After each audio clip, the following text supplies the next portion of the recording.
এবারে তোরা দাদুর সাথে এরকম দুষ্টামানি করো কা? কে দুষ্টামি করছে দাদুর লগে? দাদু কি আমাকে বেয়ে লাগে না যে দাদুর লগে দুষ্টামি করুম? না ভাইয়া, আমি কইছিলাম যে আপনি কি আমাকে বেয়ে লাগে নি যে আমরা আঙুল দিয়ে রাখুন, তার উপর আপনার যে কালার ভাইয়া। ভাই ভাই আপনি তো আমাদের ফ্রেন্ড না, মানে বড় ভাই, senior. You are like my grand papa. কি পেপে? গ্র্যান্ড পাপা মানে আমার দাদা। না মানে my grandfather, my grand papa, he is young, মানে আপনার মতো। সে কিন্তু ঠিকই বলছে, নেহাল কিন্তু ভুল কিছু বলে নাই। মানে আপনার যে বয়স আর আপনার যে হাইট সবকিছু মিলিয়ে really you are a great fool. আসল না তা কি? দাদু কি নকল? আসল দাদু আমার। আমি তো আসলে আশা ভাই, আসলে বিষয়টা হচ্ছে যে আমি আর আপনি তো পার্টনার, অনেক কিছু একসাথে শেয়ার করেছি।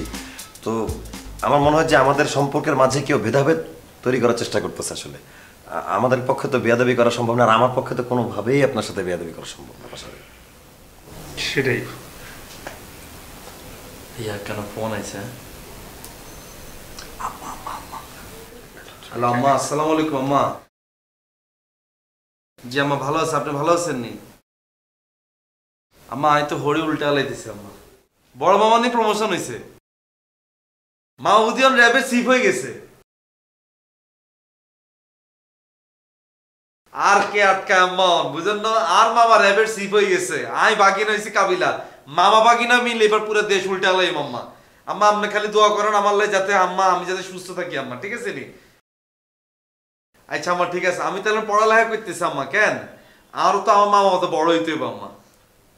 ঠিক আছে আম্মা, আসসালামু আলাইকুম আম্মা।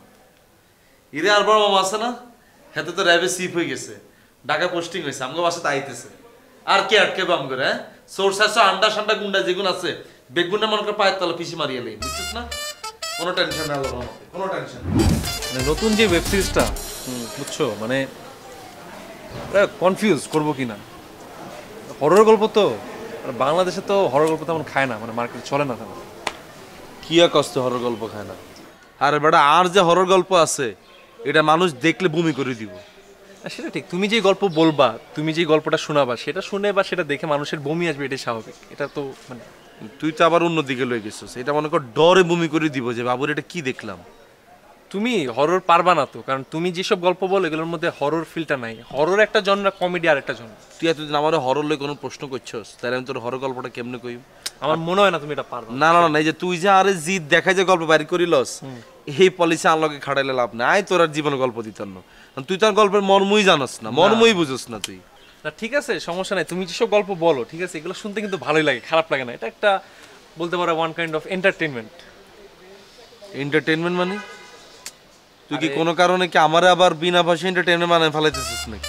আছে না কিছু মানে জোকার টোকার টাইপের, তুমি ওরকম আর তোর লগে আর কোনো কথা না। আরে মিয়া তুমি না না না, তোর লগে কোনো কথা শোনাও না মিয়া, গল্প শুনলে তো এই না সহজে কারোর লগে ফ্রি হইতো না। তোর লগে ফ্রি হয়ে গেছি দেখি তুই মাঝে মধ্যে কিছু কিছু কথা কই দিস, আমার কিন্তু হেভি মেজাজ গরম হয়। আচ্ছা, একটু হাওয়া বাতাস খাই, গল্প গুজব করি, সমস্যা তো না। এটা হরর গল্প নাইলে শুনলাম, কি আছে জীবন। না তোরে কিলে ফ্রি ফ্রিতে কিলে গল্প কই? হ্যাঁ, তোকে লাইনের লোকজন যে পরিমাণ আমার ফোন দামি, একজনের ফোনও ধরি না।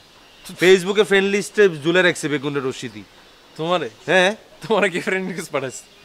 প্রচুর লোকজন আছে, তোকে লাইনের ডিরেক্টর যেগুলো আছে না, বড় বড় ডিরেক্টর বেগুনা আমারে ফোন দেয়। ও বুঝছি, ফেক আইডি। ফেক আইডি থেকে এরকম ফ্রেন্ড রিকোয়েস্ট রেগুলারই আসে, সবারই আসে। এটা এরকম এমন তো তোর লগে তো তাহলে ফেক আইডি, তা আমারও যে তুই ফেক আইডি থেকে দেয়, তোর লগে তো তাহলে ফেক আইডি। আরে না, আমারটা ফেক আইডি হবে কেন? আজব কথা। মানে এরকম আছে না, পদ্মা নদীর মাঝি, তারপরে আছে অচেনা বালক, এই টাইপের অনেক ফেক আইডি থেকে ফ্রেন্ড রিকোয়েস্ট আসে না? এগুলাই তুমি ডিরেক্টর মনে করে ফোন বুঝে লাভ নাই। কথা হচ্ছে যে তুই আর যতই জিদ দেখাস, আজকে আমি কোনো গল্প কইতাম না তোরে। আর গল্প এগুন হুনি হুনি তুই মাইনছের মাইনছে আর গল্প লক করি ফেলে অন্য নাম দিয়ে বানায় লাইব, এই দামদার হইতো না। আমি যদি জীবনে সিরিয়াসলি গল্প লিখতাম আই কাবিলা, বিশ্বাস কর বন্ধু, আমি ঢাকা শহরে 10 তলা বাড়ি করতে যেতাম, খালি গল্প লিখি। যে পরিমাণ গল্প আর মাথাত ঘুরে। এই যে তুই হরর করলি না, হরর হুনার লগে লগে আমাদের গল্প চলিয়েছে। তোর তুই খেলে আমাকে খালি টপিক দিবি, দেখবি আমাদের গল্প চলিয়েছে। এই যদি কথা এই যে গাছের পাতা, খালি কবি যে গাছের পাতা, শেষ, তোরা টেনশন করা লাগতো না, তোর কাছে গল্প চলি। গাছের পাতা নিয়ে গল্প পারবা তুমি, এটা আমার এই কনফিডেন্সটা আছে, কিন্তু তুমি হররটা, তুমি এটা একটা ডিফারেন্ট জনরা, এটা তুমি পারবা না। আরে বোকা হুন, এই যে তুই তাকায় রইছিস না, তো চোখের ভিতরে ঢুকি আমি গল্প হয়ে গেছি। চোখের ভিতরে ঢুকি গল্প পাই গেছো তুমি? পাই গেছি পুরা। কেমনে সম্ভব? এটাই সম্ভব। ধর আর গল্পে আমি দেখুম পুরা মরুভূমির ভিতরে, তার মানে তো মানে শিওর সৌদি আরব নাহলে এরকম মিডল ইস্টের দিকে শুটিং করা লাগবে। তোর একটা ঝামেলা কি জানোস, কোনো কিছু শুরু করার আগে তুই আগে আউট করে দিস, তাইলে হইব? জিনিসটা তো রানিং করতে হবে। রানিং করতে হবে, কিন্তু একটা প্রিপারেশন, একটা মানে প্রোডাকশনের আগে একটা প্রি প্রোডাকশন হয় না, একটা প্ল্যানিং হয় না। তাহলে বাকি গল্প তুই কায়ন করতে হইতো না। আরে আজব কথা, গল্প তো আমার চোখের মধ্যে তুমি দেখতেছো, আমার গল্পের আমি তো আমার তো শুরু করতে দিবি নাকি? তো শুরু করো, আমি মানা করলাম কখন? তুই মাঝখানে যাবে হাত ঢুকাস কেন? আচ্ছা হাত ঢুকাই দিছি না, এই হাত হ্যান্ডস আপ। গল্পের মধ্যে আমি দেখতেছি মরুভূমির ভিতরে 6 লগ্গা বাড়ি। তাহলে তো প্রচুর বালি লাগবে মরুভূমির মধ্যে হইলে। বালি লাগলে বালি দিবি। আচ্ছা মরুভূমির ভিতরে 6 লগ্গা বাড়ি। মরুভূমির মধ্যে বাড়ি হয় কখনো? মরুভূমির মধ্যে হয় পিরামিড। তুমি পিরামিডের মধ্যে গল্পটা তাহলে নিয়ে যাও। নাটকের ভিতরে যে উড়ালাস, সন্ত্রাসী করে যে মার দিয়ে উড়ালাস, হাইরবিন এরকম বাস্তব জীবনে পারবো না কেন? এটা কোনো ঘটনা, এটা কোনো বিষয়। আরে ভাই গল্পটা, আরে আজব কথা, তুমি বসো না, গল্পটা বলবা তো। তুমি তো গল্প বললে ভালো লাগে, শুনতে তো মজা লাগে, এটা বিনোদন। একটা গল্পের মাঝখানে তুই এরকম আর কথা বলবো না রে ভাই, হ্যান্ডস আপ কইলাম তো, হ্যান্ডস আপ। এমনি থাকবি পুরো গল্প শুনতে, তো এমনি থাকবি তুই এমনি। হ্যাঁ হ্যাঁ, গল্পিকের ভিতরে দেখতেছি হ্যাঁ মরুভূমি, মরুভূমি 6 লগ্গা বাড়ি মরুভূমির ভিতরে। এই বাড়ির ভিতরে ওগা মাইয়া ভূত থাকে। এই যে দেখছ গল্পে তো ঢুকে গেছিস, কিন্তু এই মরুভূমির ভিতরে পুরো মাইয়া ওগা ভূত থাকে। মরুভূমির মধ্যে তো কেউ নাই, হ্যাঁ এর মধ্যে আবার একটা মাইয়া ভূত থাকে ওই বাড়ির ভিতরে।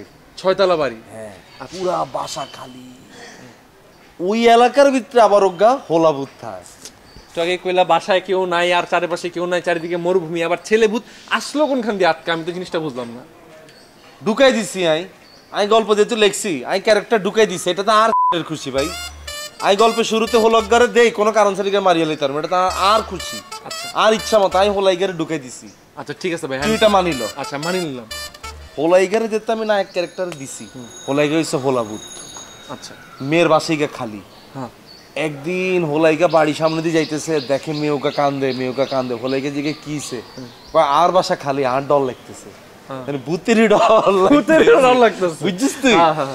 তারপর হোলা কবে কি কও, পরে হোলা করে যাই হিগা রুমের ভিতরে ঢুকে গেছে। ভূত তো করে এখানে একটা এডিটিং এটা তুই দিয়ে দিবি। আচ্ছা এটা দিব, পরে দি হিগুনের ভিতরে ধর একটা দাম্পত্য জীবন শুরু হয়ে গেছে। ভূতের দাম্পত্য জীবন, এটা তো মানে এটা ইন্টারেস্টিং একটা জিনিস, ঠিক না? এটা কিন্তু কেউ জীবনে দেখে নাই, সারা জীবন দেখছে ভূত আসছে, ভূত ভয় দেখাচ্ছে, কিন্তু ভূতের যে একটা দাম্পত্য জীবন, কলহ, এটা কিন্তু কেউ দেয় না। হ্যাঁ, কি জন্মনি এটা মানে ভূতের দুঃখ কষ্ট সুখ বেদনা সবই থাকতে পারে, তাই না? এদের দাম্পত্য কলহ হইতে পারে। পরে মনে কর এই দাম্পত্য জীবন তুন ওই গোলা করি দেয় না? হ্যাঁ, গোলা করে, এই গোলা করি বাড়ি খাবো। হ্যাঁ, এবার আমরা চলে যেমন গানের ভিতরে, গান মান হইলো, যে গান শেষ হইলো রোমান্টিক। এবার আমরা দেখুন যে ওয়া ওয়া মানে কি হিগুনের বাচ্চা হয়ে গেছে, ওয়া ওয়া। হ্যাঁ, আচ্ছা, হিগুনের বাচ্চা হয়ে গেছে। আমরা যেমন বাচ্চা ছিল এই রুমে দুগা, এই রুমে তো আবার ক্যামেরা যে টানি লই যায় না, এর মধ্যে দেখবো যে প্যান বলে এটাকে, ক্যামেরা প্যান। হ্যাঁ, ওই প্যান করার পর আমরা দেখুন যে বাচ্চা হে রুমে আরো 3 গা। এখন কইতে পারো যে তাহলে হোলার মাইয়া কই? লাগাও না আরো জোরে ব্যাচেলার পার্টি সং, লাগাও না আরো জোরে ব্যাচেলার পার্টি সং।